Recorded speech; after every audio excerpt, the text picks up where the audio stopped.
പ്രണയതാണ്ഡവം. രചനാ സംഭാഷണം രുദ്രപ്രിയ. പിറ്റേന്ന് രാവിലെ ആദി കൃത്യം 10 മണിയായപ്പോൾ തന്നെ ബാലയുടെ വീട്ടിന് മുന്നിലെത്തി. ബാല റെഡിയായി ഇരിപ്പുണ്ടായിരുന്നു. അവളുടെ അടുത്ത് നിൽക്കുന്ന ഉണ്ണിക്കുട്ടനെയും ലക്ഷ്മിയെയും കണ്ടുകൊണ്ടാണ് ആദി അകത്തേക്ക് കയറി വന്നത്. ലക്ഷ്മിക്ക് ബാലയോടൊപ്പം ചെന്നാൽ കൊള്ളാമെന്ന് വലിയ ആഗ്രഹമുണ്ടായിരുന്നു. പക്ഷേ എന്തുകൊണ്ടോ അത് പറയാൻ അവൾക്ക് തോന്നിയില്ല. കാരണം അവളത് പറയുമ്പോൾ ആദിക്ക് ഇഷ്ടമാകുമോ എന്നതായിരുന്നു അവളുടെ സംശയം. അവർ രണ്ടുപേരും കൂടി പോകുന്നിടത്തേക്ക് താനും കൂടി ഇടിച്ചു കയറി ചെല്ലുന്നത് ശരിയല്ല എന്നവൾക്ക് തോന്നി. എന്നാൽ അതേ ആഗ്രഹം തന്നെ ഉണ്ണിക്കുട്ടൻ്റെ മനസ്സിലുമുണ്ടായിരുന്നു. പക്ഷെ അവൻ സാഹചര്യം മനസ്സിലാക്കി ഒന്നും മിണ്ടാതെ അങ്ങനെ നിന്നു. അവരുടെ ഉള്ളം മനസ്സിലാക്കിയതുപോലെ, ആഹാ, നിങ്ങൾ രണ്ടുപേരും എന്താ റെഡിയാകാത്തത്? ആദി ചോദിച്ചുകൊണ്ട് കൈവരിയിൽ കയറിയിരുന്നു. ഞങ്ങളും വരുന്നുണ്ടോ ആദിയേട്ടാ? ഉണ്ണിക്കുട്ടൻ സന്തോഷത്തോടുകൂടി ചോദിച്ചപ്പോൾ, അതെന്ത് ചോദ്യമാ ഉണ്ണിക്കുട്ട? നമ്മൾ 3 പേരും കൂടിയല്ലേ പോകുന്നത്. അതിനി ആരെങ്കിലും പ്രത്യേകം ക്ഷണിക്കണമോ? വേഗം പോയി രണ്ടാളും റെഡിയായി വാ. പറഞ്ഞുകൊണ്ട് ബാലയുടെ മുഖത്തേക്ക് നോക്കുമ്പോൾ പെണ്ണിൻ്റെ മുഖം പൂർണ്ണചന്ദ്രനെ പോലെ തിളങ്ങി നിൽക്കുന്നു. അവളോട് മാത്രമായി ഇറങ്ങി നിൽക്കാനായിരിക്കും ആദി പറഞ്ഞതെന്നാണ് പെണ്ണ് കരുതിയത്. ഉണ്ണിക്കുട്ടനും ലക്ഷ്മിയും അകത്തേക്ക് സന്തോഷത്തോടു കൂടി കയറി വരുന്നത് കണ്ടപ്പോൾ സുമ അവരോട് കാര്യം തിരക്കി. എന്തേ പിള്ളേരെ ഇത്രയും സന്തോഷം? അമ്മേ, ഞങ്ങളും കൂടിയാണ് ഡ്രസ്സ് എടുക്കാൻ പോകുന്നത്. ആദ്യേട്ടൻ പറഞ്ഞു വേഗം റെഡിയായി വരാൻ. ലക്ഷ്മി പറയുമ്പോൾ സുമയ്ക്കും സന്തോഷമായി. എന്ത് കാര്യത്തിനും തൻ്റെ മക്കളെ ഒരേപോലെ ചേർത്ത് പിടിക്കുന്ന ആദിയോട് അവർക്ക് വല്ലാത്ത മതിപ്പും സ്നേഹവും തോന്നി. എന്തായാലും ആദിയും ലക്ഷ്മിയും തമ്മിൽ ഇപ്പോൾ പ്രശ്നമൊന്നുമില്ല. പഴയതൊക്കെ മറന്ന് അവൻ കൂടപ്പറപ്പിനെ പോലെ അവളെ ചേർത്ത് പിടിക്കാൻ തുടങ്ങി. ബാലയും ആദിയും കൂടി പുറത്ത് സംസാരിക്കുകയായിരിക്കും. ഇപ്പോൾ അങ്ങോട്ട് പോകണ്ട. മനസ്സിൽ കരുതിക്കൊണ്ട് അടുക്കളയിലേക്ക് പോയി ആദിക്കുള്ള ചായ ഉണ്ടാക്കാൻ. ചുമരിൽ ചേർന്ന് നിന്ന് അവനെ തന്നെ നോക്കുന്ന പെണ്ണിൻ്റെ കയ്യിൽ പിടിച്ച് അടുത്തേക്ക് ചേർത്ത് നിർത്തിയ ആദി. ബാല പെട്ടെന്ന് ചുറ്റുപാട് നോക്കി ആരെങ്കിലും കാണുന്നുണ്ടോ എന്ന്. വിട്ടയച്ചു ഏട്ടാ, ആരെങ്കിലും കാണും. ചുറ്റുപാടും കണ്ണ് പിടപ്പിച്ചുകൊണ്ടുള്ള പെണ്ണിൻ്റെ ആ നോട്ടം വല്ലാതെ അവൻ ആസ്വദിച്ചു. അവനിൽ നിറഞ്ഞു നിൽക്കുന്ന കാമുകഭാവം അത് ഒന്നുപോലും വിടാതെ അവൻ ഒപ്പിയെടുത്തു. ബാല, നീ ഇല്ലാത്ത ഒരു ദിവസം പോലും മുന്നോട്ട് പോകാൻ കഴിയാത്ത പോലെയാണടി. ഇന്നലെ തന്നെ ശരിക്കും ഉറങ്ങിയില്ല. ആദിയുടെ പറച്ചിൽ കേട്ടപ്പോൾ ബാല അത്യധികം പ്രണയത്തോടു കൂടി അവനെ നോക്കി. താനില്ലായ്മയിൽ ശൂന്യമായി പോകുന്ന ആ ഒരുവനാണ് ഇപ്പോൾ തൻ്റെ ലോകം. ഇരുവരും മൗനത്തിലൂടെ 1000 പരിഭവങ്ങൾ പറഞ്ഞുകൊണ്ടിരിക്കുന്നതിനിടയിലേക്കാണ് സുമ ആദിക്കുള്ള ചായയുമായി കടന്നു വന്നത്. പെട്ടെന്ന് ഇരുവരും നോട്ടം വെട്ടിച്ചു മാറ്റി. ആദി ചായ ഗ്ലാസ് ചുണ്ടോട് ചേർത്തു. അപ്പോഴേക്കും റെഡിയായി ഉണ്ണിക്കുട്ടനും ലക്ഷ്മിയും വന്നിരുന്നു. അമ്മയോട് യാത്ര പറഞ്ഞ് 3 പേരും കൂടി കാറിനടുത്തേക്ക് വന്നു. ആദി കയറിയതിൻ്റെ തൊട്ടു പിന്നാലെ തന്നെ ബാല അവനടുത്തായിരുന്നു. ഉണ്ണിക്കുട്ടനും ലക്ഷ്മിയും പിന്നിലെ സീറ്റിലും. ടെക്സ്റ്റൈൽ ഷോപ്പിൻ്റെ മുന്നിൽ വന്ന് നിൽക്കുമ്പോൾ ഉണ്ണിക്കുട്ടനും ലക്ഷ്മിയും കണ്ണും തള്ളി ആ കെട്ടിടത്തിലേക്ക് നോക്കി. കാരണം ആദ്യമായിട്ടാണ് അവർ രണ്ടുപേരും ആ ടെക്സ്റ്റൈൽസിലേക്ക് വരുന്നത്. TV-യിൽ പരസ്യം കണ്ടിട്ടുള്ളതല്ലാതെ ഇന്ന് വരെ വരാൻ കഴിഞ്ഞിട്ടില്ല. 4 പേരും കൂടി അകത്തേക്ക് കയറിപ്പോയി. ആദ്യം സാരി സെക്ഷനിലേക്കാണ് ആദ്യം എല്ലാവരെയും കൂട്ടിക്കൊണ്ട് പോയത്. ബാലയും ലക്ഷ്മി ഇരിക്കുന്നതിൻ്റെ തൊട്ടടുത്തായി ആദിയും ഉണ്ണിക്കുട്ടനും കൂടിയിരുന്നു. എന്ത് തിരഞ്ഞെടുക്കണം വേണ്ട എന്ന് അറിയാതെ ബാല ദയനീയമായി ആദിയെ നോക്കി. എന്നാൽ ആദിക്ക് പെണ്ണിൻ്റെ മുഖം കണ്ടപ്പോൾ ചിരിയാണ് വന്നത്. ആദി അതിൽ നിന്നും കരിമ്പച്ച നിറത്തിൽ മറൂൺ കളർ ബോർഡറോട് കൂടിയ പട്ടുസാരി എടുത്ത് ബാലയുടെ ശരീരത്തിലേക്ക് വെച്ച് നോക്കി. വച്ച് നോക്കിയതേ അത് അവളെ ഉടുപ്പിക്കാൻ സെയിൽസ് ഗേളിനോട് അവൻ പറഞ്ഞേൽപ്പിക്കുകയും ചെയ്തു. അവരത് ഭംഗിയായി ബാലയെ ഉടുത്ത് കാണിച്ചു. എന്നാൽ അതിൻ്റെ വില കണ്ടപ്പോൾ ബാലയുടെ കണ്ണ് തള്ളിപ്പോയി. ഏകദേശം 20,000 രൂപയ്ക്ക് മേലെയായി അതിൻ്റെ വില മാത്രം. അവൾ ദയനീയമായി ആദിയെ നോക്കിയപ്പോൾ അവൻ കണ്ണുരുട്ടി അവളെ പേടിപ്പിച്ചു. ലക്ഷ്മിയുടെ കണ്ണും ആ പട്ടുസാരികളിലൊക്കെ തന്നെയായിരുന്നു. ബാല അത് വ്യക്തമായി കാണുകയും ചെയ്തു. പക്ഷേ എന്ത് ചെയ്യാൻ? തൻ്റെ കയ്യിൽ വാങ്ങിക്കൊടുക്കാനുള്ള നിവൃത്തിയില്ല. ആദിയോട് പറയാനാണെങ്കിൽ അവൾക്കൊട്ട് ധൈര്യവുമില്ല. ഇനി എന്തെങ്കിലും വേണോ സാർ? സെയിൽസിൽ നിൽക്കുന്ന പെൺകുട്ടി ആദിയോട് ചോദിച്ചു. അപ്പോഴാണ് ആദി മറ്റൊരു പട്ടുസാരി എടുത്ത് ലക്ഷ്മിയുടെ ശരീരത്തിലേക്ക് ചേർത്ത് വെച്ച് ഭംഗി നോക്കിയത്. ലക്ഷ്മി സത്യം പറഞ്ഞാൽ അവൻ്റെ ആ പ്രവൃത്തിയിൽ ഞെട്ടിപ്പോയി. അവളുടെ കണ്ണുകൾ നിറഞ്ഞു. ഒരുപാട് തവണ ആ മനുഷ്യനെ അധിക്ഷേപിച്ചിട്ടുണ്ട്, വായിൽ വന്നതൊക്കെ വിളിച്ചു പറഞ്ഞ് അപമാനിച്ചിട്ടുണ്ട്. പക്ഷെ അപ്പോഴൊന്നും ഒരു വാക്കുകൊണ്ട് പോലും അയാൾ തന്നെ തിരികെ വേദനിപ്പിച്ചിട്ടില്ല. ഇപ്പോഴും ഒരു കൂടപ്പുറപ്പിൻ്റെ സ്ഥാനം നൽകി ചേർത്ത് പിടിക്കുകയാണ്. അയാളുടെ മുന്നിൽ അവൾ വല്ലാതെ ചെറുതായി പോകുന്നത് പോലെ തോന്നി. 2 തുള്ളി കണ്ണുനീര് അവളുടെ കണ്ണിൽ നിന്നും ഇറ്റ് താഴേക്ക് വീണു. അതൊരു ടെക്സ്റ്റൈൽ ഷോപ്പാണെന്ന്, ചുറ്റും ആൾക്കാരുണ്ടെന്നോ ഒന്നും ശ്രദ്ധിക്കാതെ ലക്ഷ്മി ആദിയുടെ നെഞ്ചിലേക്ക് ചാഞ്ഞുപോയി. മാപ്പേട്ട, എല്ലാത്തിനും മാപ്പ്. ശരിക്കും പറഞ്ഞാൽ ബാലയ്ക്ക് പോലും അത് കണ്ടപ്പോൾ സങ്കടം വന്നു.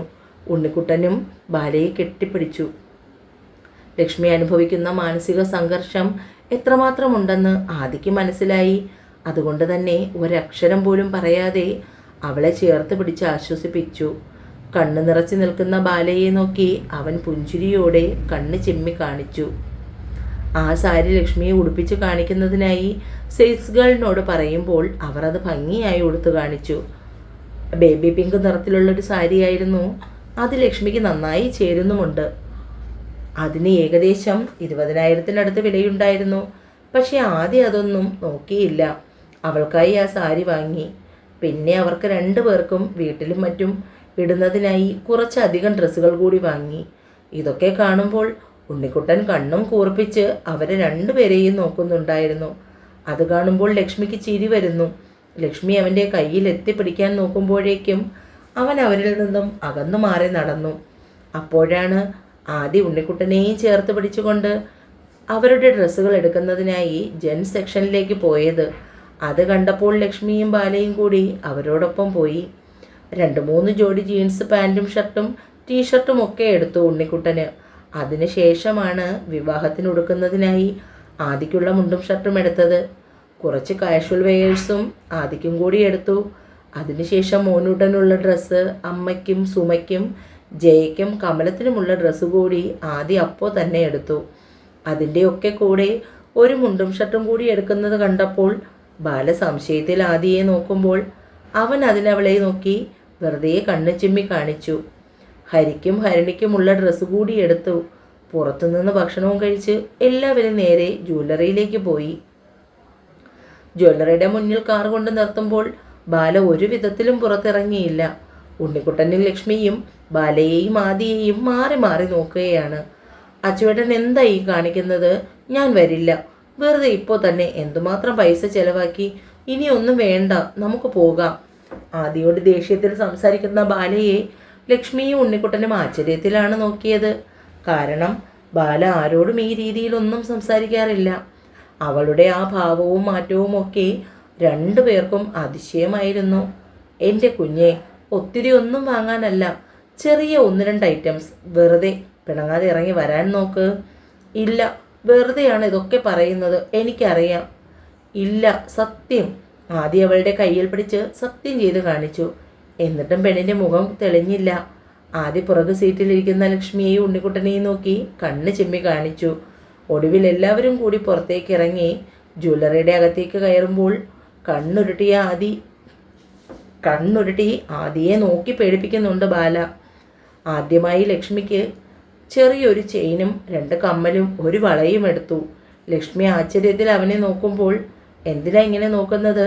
എൻ്റെ പെങ്ങൾക്ക് ഞാനല്ലാതെ പിന്നെ മറ്റാരാ ഇതൊക്കെ വാങ്ങിത്തരാൻ? ആദ്യം അവളെ അതുപോലെ കണ്ണുരുട്ടി പേടിപ്പിച്ചു. ബാലയും ലക്ഷ്മിയും ഇപ്പോൾ കരയുമെന്ന മട്ടായി. ഒരു കൂടപ്പുറപ്പുണ്ടായിരുന്നെങ്കിൽ എന്തൊക്കെ ചെയ്യുമായിരുന്നു? അതൊക്കെയാണ് ആദി ഇപ്പോൾ ലക്ഷ്മിക്ക് ഉണ്ണിക്കുട്ടനും വേണ്ടി ചെയ്തത്. ബാലയ്ക്കും അത് കണ്ടപ്പോൾ വല്ലാത്ത സന്തോഷം തോന്നി. ലക്ഷ്മിക്കുള്ള സാധനങ്ങൾ എടുത്തതിന് ശേഷം ബാലയ്ക്ക് ഭംഗിയുള്ളൊരു ബ്രേസ്ലെറ്റ് എടുത്തു. പിന്നെ 2 പേരുടെയും പാകത്തിനുള്ള മോതിരമെടുത്ത് പേരെഴുതി വാങ്ങി. അതും കഴിഞ്ഞിട്ടാണ് എല്ലാവരും വീട്ടിലേക്ക് തിരികെ വന്നത്. പൊന്നുമംഗലത്ത് വന്ന് നിൽക്കുമ്പോൾ കയ്യിൽ ഒതുങ്ങാത്ത സാധനങ്ങളുമായി എല്ലാവരും പുറത്തേക്കിറങ്ങി വന്നു. മംഗലത്തമ്മയും കമലവും എല്ലാവരെയും കാത്തിരിക്കുകയായിരുന്നു. അതിൽ നിന്നും ഒരു പാക്കറ്റ് മാത്രം കയ്യിലെടുത്തുകൊണ്ട് ലക്ഷ്മിയെയും ഉണ്ണിക്കുട്ടനെയും പൊന്നുമംഗലത്ത് നിർത്തി ആദിയും ബാലയും കൂടി പുറത്തേക്കിറങ്ങി. ഇപ്പോൾ വരാം അമ്മേ, ഒരു 5 മിനിറ്റ്. അമ്മയോട് പറഞ്ഞുകൊണ്ട് ആദി ബുള്ളറ്റിൽ ബാലയെയും ഇരുത്തിക്കൊണ്ട് നേരെ ഓടിച്ചു പോയി. പ്രസിഡന്റിൻ്റെ വീടിന് മുന്നിലെത്തി വണ്ടി നിർത്തുമ്പോൾ ബാലയ്ക്ക് മനസ്സിലായി ആ കയ്യിലിരിക്കുന്ന കവർ പ്രസിഡന്റിന് കൊടുക്കാനാണെന്ന്. അകത്തേക്ക് കയറി ചെല്ലുന്നവരെ പ്രസിഡന്റും ഭാര്യയെ സന്തോഷത്തോടു കൂടി സ്വീകരിച്ചു. ഇത് പ്രസിഡന്റിനാണ്, ഞങ്ങളുടെ വിവാഹത്തിന് ഇത് അണിഞ്ഞിട്ട് വേണം വരാൻ. സത്യം പറഞ്ഞാൽ പ്രസിഡന്റിന് സന്തോഷം കൊണ്ട് മനസ്സ് നിറഞ്ഞു. നിങ്ങളൊക്കെ കാരണമാണ് എനിക്ക് അവളെ കിട്ടിയത്. അപ്പോൾ പിന്നെ ഞങ്ങളുടെ സന്തോഷത്തിൽ നിങ്ങളെ കൂടി പങ്കുകൊള്ളിക്കണ്ടേ? ആദി പറയുമ്പോൾ സുഗതൻ അടുത്തേക്ക് വന്ന് ബാലയെ നോക്കി. ഒരുപാട് നേരം നിൽക്കുന്നില്ല, പുറത്തു പോയിട്ട് ഇപ്പോൾ വന്നതേ ഉള്ളൂ. എന്നാലും ഒരു ഗ്ലാസ് ചായ പോലും കുടിക്കാതെ പോവുകയാണോ രണ്ടുപേരും? ഇനിയും സമയമുണ്ടല്ലോ, പിന്നീട് വരാം. ആദിയും ബാലയും തിരികെ വരുമ്പോൾ മോനൂട്ടനെയും കയ്യിൽ പിടിച്ച് നിൽക്കുന്ന ലക്ഷ്മിയെയാണ് കാണുന്നത്. ഇത്രയും നാളായി മോനൂട്ടൻ അവളോടടുക്കാൻ വലിയ പ്രയാസമായിരുന്നു. പക്ഷേ ഇപ്പോൾ അവരെ തമ്മിൽ സെറ്റായി. വിവാഹവുമായി ബന്ധപ്പെട്ട് വാങ്ങിയ സാധനങ്ങളൊക്കെ അമ്മയും കമലവും നോക്കി തൃപ്തി അടഞ്ഞു നിൽക്കുകയാണ്. കമലത്തിനുള്ള ഡ്രസ്സ് ആദിയും ബാലയും കൂടി ചേർന്നാണ് അവരെ ഏൽപ്പിച്ചത്. ഡ്രസ്സ് കയ്യിലേക്ക് വാങ്ങുമ്പോൾ അവരുടെ കണ്ണുകൾ നിറഞ്ഞു തൂവിപ്പോയി. പക്ഷേ മോനൂട്ടനെ എടുത്ത് ബാലയ്ക്ക് മതിയായിരുന്നില്ല. കുഞ്ഞി ചെറുക്കനാണെങ്കിൽ 2 ദിവസമായി അവളെ കാണാത്തതിൻ്റെ സങ്കടം മുഴുവനും തീർക്കുകയാണ്. പക്ഷേ ബാല പോകാൻ ഇറങ്ങിയപ്പോൾ പതിവ് പോലെ മോനൂട്ടൻ കരച്ചിലായി. ഒരു വിധത്തിലാണ് അവനെ സമാധാനിപ്പിച്ച് അമ്മയെ ഏൽപ്പിച്ചുകൊണ്ട് ബാലയും ലക്ഷ്മിയും ഉണ്ണിക്കുട്ടനും അവിടെ നിന്ന് ഇറങ്ങിയത്.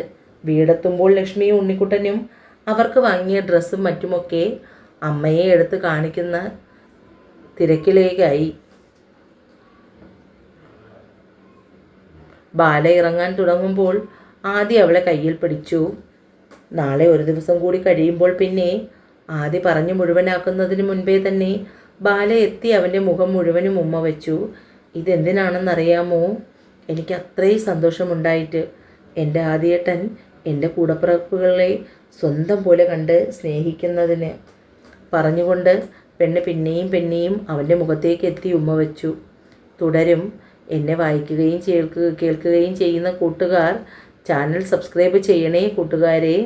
വേൾഡ് ഓഫ് രുദ്രപ്രിയ എന്ന് പറയുന്ന ചാനലിലും എൻ്റെ കഥകളാണ് ഇട്ടിരിക്കുന്നത്. ഷോർട്ട് സ്റ്റോറി വായിക്കാൻ താല്പര്യമുള്ളവർ ഷോർട്ട് സ്റ്റോറീസ് ഓഫ് രുദ്രപ്രിയ എന്ന ചാനലും സബ്സ്ക്രൈബ് ചെയ്ത് സഹായിക്കണേ.